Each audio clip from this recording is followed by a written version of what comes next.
Alsina, ¿qué hora es? Son las 8 en punto, más o menos, de la mañana, 1 hora menos en Canarias. Buenos días, desde Onda Cero. Más de uno en Onda Cero.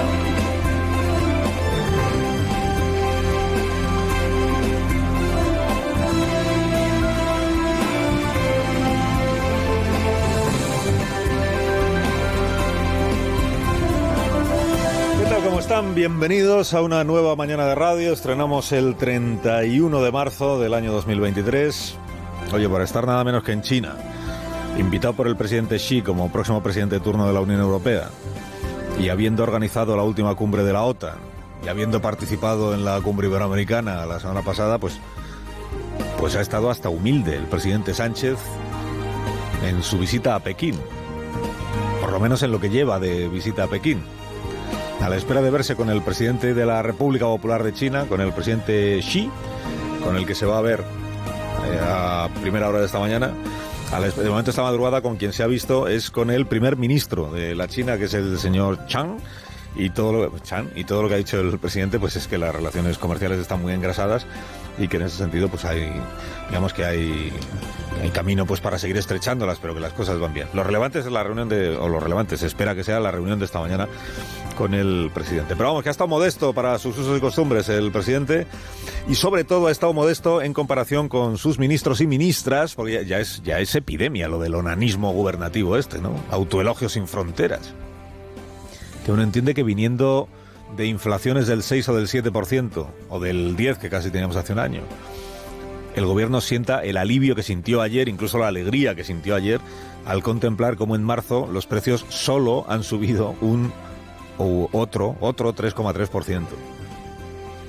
Pero claro, esto de que cuando suban una barbaridad los precios, cuando se disparan los precios, el gobierno lo atribuye a la meteorología, que afecta a las cosechas, a la inestabilidad del mercado energético, lo que tú quieras, y cuando frenan los precios o suben menos, como ha pasado en este mes de marzo, afortunadamente, entonces lo atribuye a todo a lo bien que lo hace el gobierno, ministra Montero. Es un dato muy esperanzador respecto a que las ayudas que pone en marcha el gobierno de España van teniendo el efecto que vamos persiguiendo, fundamentalmente en la contención. Ah, pues canta un poco, ¿no? O sea, cuando el dato sale muy malo, el gobierno no tiene nada que ver. Cuando el dato sale, vamos, no bueno, pero menos malo, entonces es mérito de las medidas que toma el gobierno.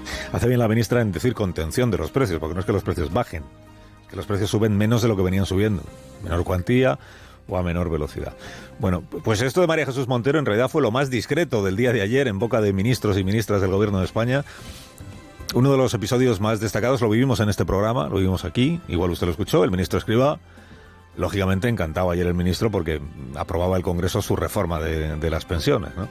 Y pasó el ministro por este programa medio afónico y medio levitando, porque nos dijo que cuanto más explica su reforma, más le gusta o se gusta. A mí me parece una gobernanza modernísima, extraordinaria, que hemos diseñado y que a la Comisión Europea le ha encantado. ¿Qué va a decir usted, que es el autor, entiendamente? Sí, es decir, que sé mucho de esto, ¿no? Llevo 6 años, llevo toda la vida en sostenibilidad fiscal. Por eso me ha gustado tener la oportunidad de diseñar una regla así. Es que esto es, a mí me parece impecable, me parece, ahora que lo cuento, que casi me gusta más. Y te hará gusto, y te hará gusto. Impecable, ejemplo para Europa, y cada vez que lo cuento cada vez me gusta más. Claro, luego ya si dentro de 3 años hay que rehacer las cuentas, pues se rehacen, porque nos explicó también aquí el ministro, ¿no? Cada 3 años habrá que ver cómo va la evolución de todo, de la economía, de la población, de la inmigración, no sé, y ir tomando decisiones. Dentro de 3 años, vete tú a saber, pero es que dentro de 3 años hay pocas probabilidades de que el ministro Escrivá siga siendo ministro, incluso si Sánchez se perpetuara como presidente, incluso así. El presidente es dado al refresco de sus equipos, ¿no? Seguramente. Bueno, y luego ya está lo de Yolanda Díaz, que es que Yolanda es de otra liga esto. La autorreferencia como herramienta política, ¿no? Esta predisposición que tiene a hablar siempre un poco de sí misma, ¿no? Aún mucho. Ayer hizo un llamamiento sincerísimo la señora Díaz a Yone Belarra para que acuda a su acto de coronación del próximo domingo de Ramos, con este argumento que es: ¿pero cómo se va a perder Belarra un momento que puede llegar a cambiar la historia de este país? El día 2 empieza todo y desde luego creo, ¿no?, que en los momentos que, puede cambiar la historia de un país, se debe de estar. Yo lo haría así. puede sonar hiperbólico, puede sonar incluso autohiperbólico. Dice, voy a hacer historia de este país. Pero, vete tú a saber si no acabará la vicepresidenta segunda Marca ganándole la partida primero a Pablo Iglesias y luego a Pedro Sánchez y convirtiéndose, para orgullo de Iván Redondo, en la primera presidenta del gobierno de España. Imagínate que eso al final pasa y entonces tendrá que lamentar medio país no haber estado este domingo participando de la historia en directo en el Polideportivo Magariños. Si en el oasis catalán todo es posible, todo lo que no cabría en la cabeza de nadie en cualquier otro lugar es asumido con cierta naturalidad en Cataluña. Por ejemplo, que el líder del partido que gobierna la comunidad autónoma esté inhabilitado para cargo público por un delito por haber liderado una sedición. O por ejemplo, que la líder del otro partido principal del independentismo, que se llama Junts per Catalunya, esté desde ayer inhabilitada y condenada por corrupción y que aún así pretenda seguir siendo presidenta del Parlamento Autonómico. Se da la circunstancia, según algunas crónicas bastante usual, otros dicen que no es tan frecuente, de que el propio Tribunal Superior que ha condenado a la señora Borràs solicita al gobierno de España que la indulte parcialmente para evitar su ingreso en prisión. Entiéndame, sabiendo de la predisposición de Pedro Sánchez para indultar independentistas, pues qué menos que intentarlo, habrá dicho el tribunal, ¿no? Si has indultado a un Junqueras condenado a 13 años, a Borràs solo le han caído 4. No, si el primero estaba condenado nada menos que por una sedición acompañada de malversación, a la señora Borràs la han condenado por esta menudencia, de aprovecharse del cargo que tenía con presupuesto público para hacer ganar dinero a un colega, y además falseando las contrataciones para que no se notara el... ¿Se animará Pedro Sánchez a otro indulto? ¿A una indepe del sector que no compadrea con el gobierno y que no ha delinquido por la República Catalana sino por un colega? Tic-tac, tic-tac, ¿qué hará el presidente? Entre tanto, la señora Borràs ha hecho dos cosas. Una, repetir la matraca esta de que ella es mártir a lo Ponsatí. Yo resisto, yo me relevo contra la injusticia y la seguiré combatiendo. Soy una persona íntegra y no he cometido ningún delito. Y dos, enviarle este recado a Esquerra Republicana de Catalunya, que ve cómo su principal competidor por el voto indepe va a llegar a las elecciones de mayo con la líder condenada. A todos los que me habían sentenciado antes del juicio y a todos los que quisieran verme fuera de la política, les pregunto si están dispuestos a aprovecharse de los efectos de la represión española contra el independentismo para usarlo con fines partidistas.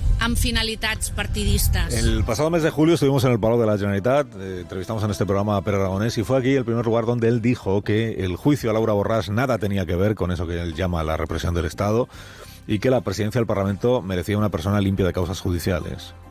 Dijo Aragonès, de haber militado en Esquerra, esta señora ya estaría fuera de la presidencia del Parlamento catalán. Bueno, pues ayer reiteró ambos mensajes, que esto no es represión, sino corrupción de la condenada y que ya está tardando en marcharse a su casa. Y por lo tanto es imprescindible que los grupos parlamentarios del Parlamento de Cataluña tomen las decisiones que estén en su mano para que el Parlamento de Cataluña, con todas sus instituciones, también la presidencia, puedan funcionar con plenas funciones. Evacúe ya la presidencia del Parlamento, señora. Este es el mensaje que está lanzando Pere Aragonès. Claro, pero es que es la política catalana, Pera. Hay tanto condenado ejerciendo que ¿qué quieres que te diga, no? Aquí donde las dan, las toman.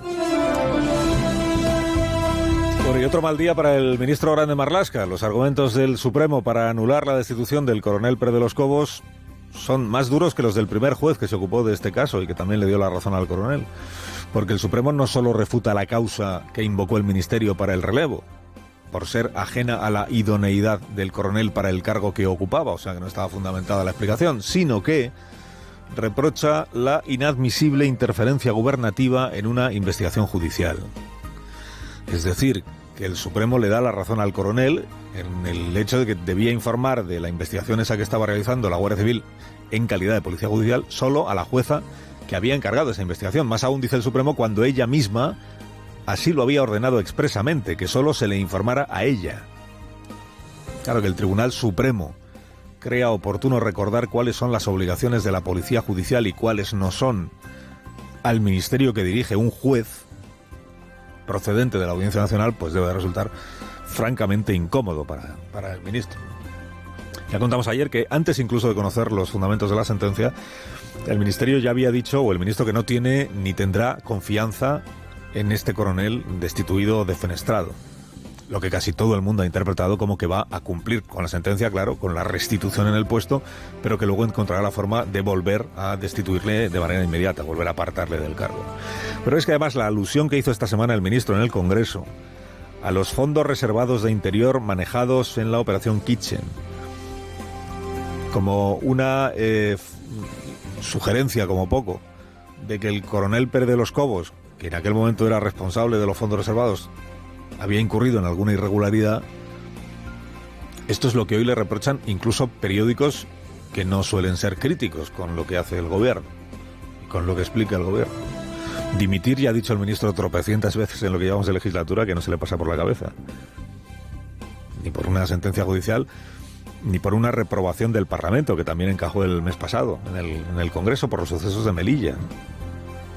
Claro, cuando el PSOE estaba en la oposición, que el Parlamento reprobara a un ministro le parecía de máxima relevancia, ¿no? Causa suficiente para que el ministro se fuera a su casa.